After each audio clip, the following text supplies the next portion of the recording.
वाल्मिक कराडबाबत सीआयडीच्या तपासामध्ये अनेक धक्कादायक माहिती समोर येते। कराड सीआयडीला शरण येण्याआधी उज्जैनहून गोवा आणि कर्नाटकला गेल्याची देखील माहिती कळते। त्यानंतर कराड पुणे सीआयडीला शरण आल्याची सूत्रांनी माहिती दिली आहे। संतोष देशमुख हत्या प्रकरणामध्ये आतापर्यंत 130 लोकांची चौकशी करण्यात आली आणि संतोष देशमुखांची हत्या झाल्यानंतर फरार झालेले 3 आरोपी अजूनही सीआयडीच्या हाती आलेले नाहीत। सुदर्शन घुले, सुधीर सांगळे, कृष्णा आंधळे अजूनही फरार आहेत आणि त्यामुळे या आरोपींचा शोध अजूनही सुरूच आहे। एकदा आपण ग्राफिक्सद्वारे ही सगळी माहिती पाहूया।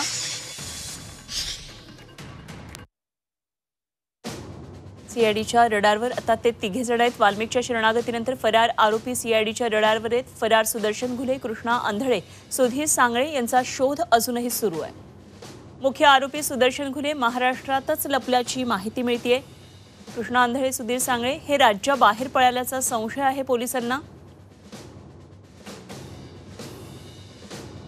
संतोष देशमुख हत्या प्रकरणाच्या तपासाला आता वेग आला। आतापर्यंत 130 जणांची या प्रकरणामध्ये चौकशी झालेली आहे। तर मुख्य आरोपी सुदर्शन घुलेच्या कुटुंब आणि नातेवाईकांची सुद्धा चौकशी झालेली आहे। सुदर्शन घुले हा नातेवाईकांच्या संपर्कात असल्याचा पोलिसांना संशय आहे। सुदर्शन घुलेच्या लोकेशनबाबत चौकशी सुरू आहे।